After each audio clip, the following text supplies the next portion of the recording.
What's up, everyone? It's Randy. The reason why you probably clicked on this video is because of that. Sorry. Don't judge me. That car. Right there. Yeah, that one. So, the reason why you probably clicked on this video is because you want to find out what it's like driving this thing every day. Different from those videos that everyone just pulls it from a dealer and then just do a technical. No. I own it. I drive it every day. And this is what it's like. So, check it out.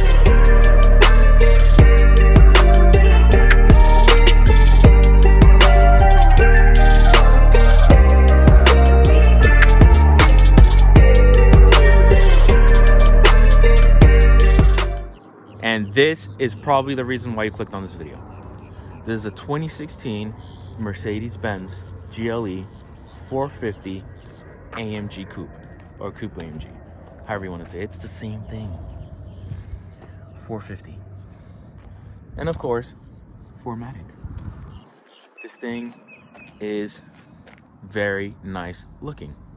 So, go over the technical data real quick. Just really quick, because that's not the point of the video.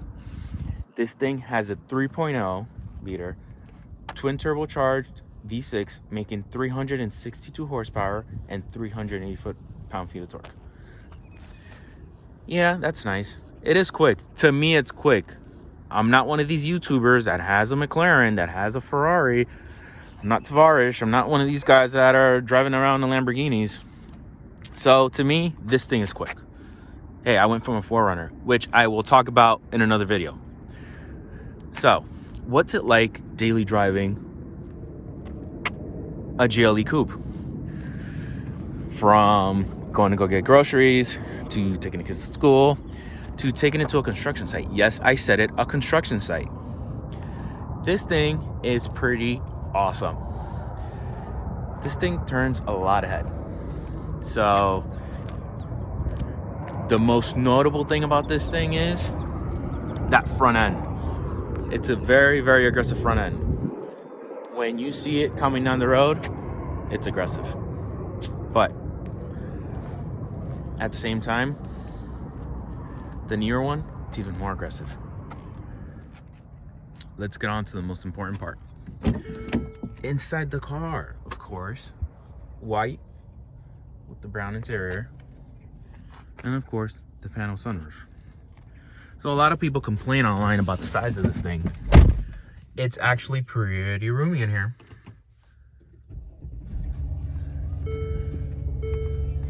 A lot of people complain about the roof being a little low. I'll get into that later.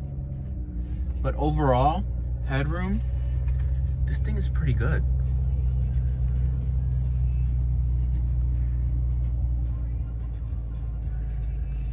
Let's open the panel sunroof. Look at that.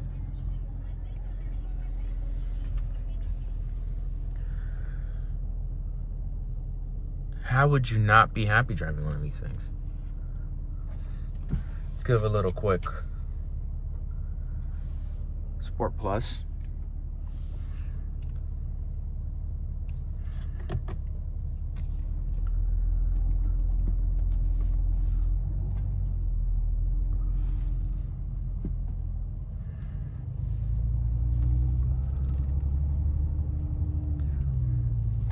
Put the window down so you can hear a little bit how it sounds.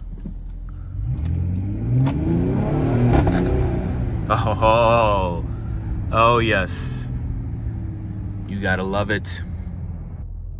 Let's take another shot at it. Sport Plus.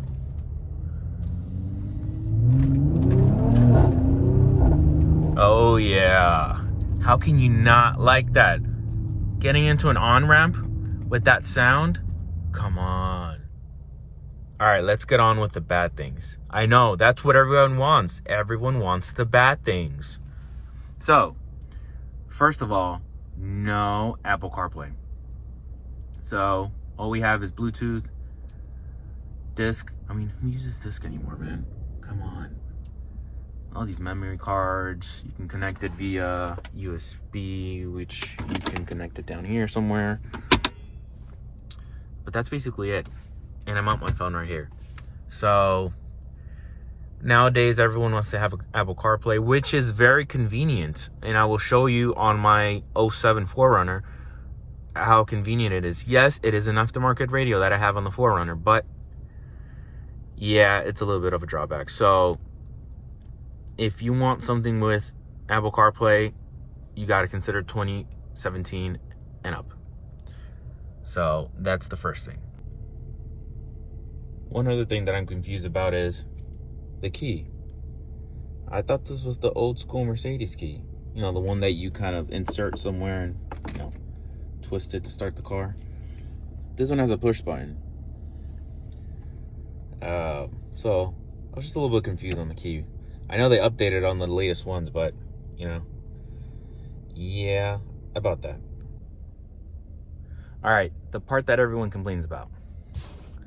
The ceiling. Of course, it's a coupe. You see how it kind of, yeah, it's a coupe.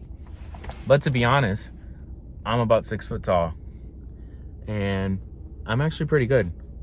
I know you can't probably see it. Wearing a black hat with a black ceiling, but it's pretty good back here. I mean, I can't complain. I'm not complaining. I would ride back here, even though most of the time I'm up there. But it's not that bad. I mean, if you're 6'6", 7 feet tall, professional basketball player, yeah, it might get a little bit tight back here. But if you're, let's just say if you're 6 feet tall or shorter, you'll be fine. So let's get to the trunk area. Yes, I know it's messy, but my stuff is back here. Come on, give me a break. It's my daily driver. So the difference between the coupe and this one is obviously this back portion of it. See how the roof kind of slopes down? The normal version's kind of like, yeah. So it does take room from the back. From experience, we've tried to put a painting in here, one of those big paintings from Home Goods, you know, and it does not fit. You know, this area from here to here is kind of narrow. You know, it does fit your normal items. Here's a backpack, a bag, a hard hat, a couple of other things. And it's just fine. You know, we've been able to fit like 2 luggages back here, the big ones. Everything just works fine. But if you start stacking stuff on top of each other, then you come with this issue when the tailgate comes out. Because then it gets stuck here. You see that portion right there? And then it would stop and then it goes back up. So if you're trying to stack things on top of things on top of things, yeah, I would get a different car. But still, you know, for little things like this, it works just fine. One other thing that people have been complaining online, and also I've come to struggle a little bit trying not to scratch the paint back here, is when you're carrying something heavy from the ground. You know, let's pretend there's a luggage right here and you're bringing it up and you're kind of struggling a little bit with it. You know how sometimes it kind of just, it gets caught here. So yeah, this distance from the ground to that part there, it's a little bit, you know, I would recommend, you know, you could put it in sport. I'll show you another video of suspension, the air suspension going up and down. When you put it in sport, car kind of lowers a little bit more, so it gives you a little bit more of a flexibility to put it in the back. But yeah, you got to be careful when you're putting heavy stuff in this car, because you might scratch this paint. And of course, how can we forget the engine shot? The engine shot of this car. Just a normal engine, guys, calm down. But yeah, I like this red pinstripe. You know, it gives it that sporty look to it. You know, very clean. You know, not a lot of plastics. Obviously, you can just lift this up. I'm not gonna take it off. But it's very, I'm very surprised. You have access to a lot of these components. You know, cars nowadays, they just cover it completely in plastic. Then you got to take plastic off, and you got to pull this, and you got to pull that. But this, it's actually pretty good. You know, you have access to, you know, a lot of your normal components. The only one that's a little bit hard, you know, the coolant one is down here, so you have to kind of pull this thing up. So there you go. And you have your battery.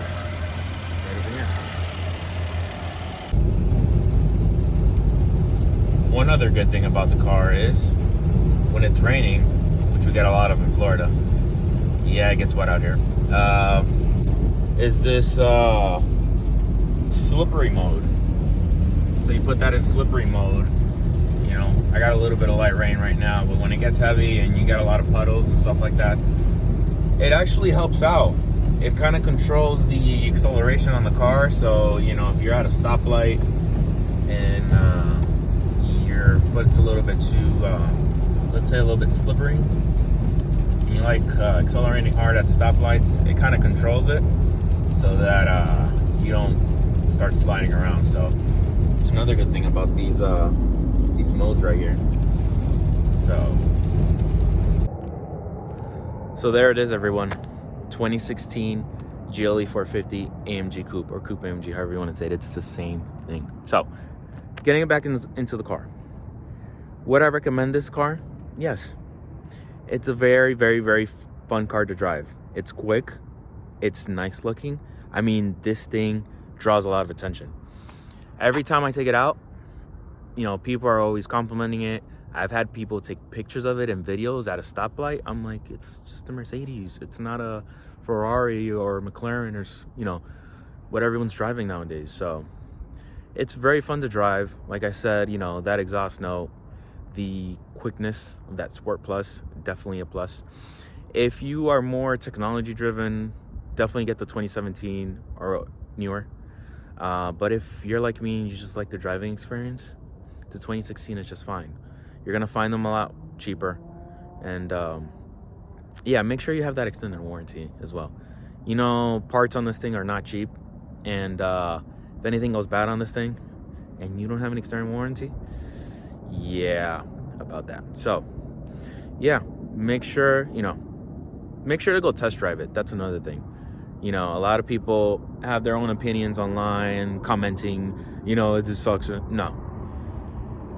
This is my opinion. I own the car. I've been driving it nonstop every day. Like I said, to the grocery store, even to a construction site. Yes, a construction site. And this thing is really fun to drive. So make sure, if you're in the market for one of these, go to the dealership, sit in the car, and actually drive it.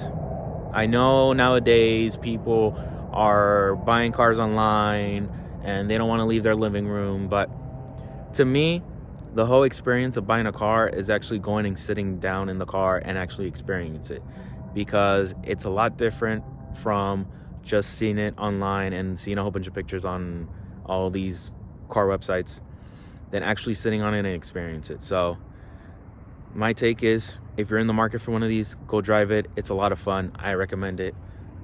And yeah, if you liked the video, make sure to subscribe and like, and I'll definitely have more stuff for you guys. So I'll see you guys soon. See ya.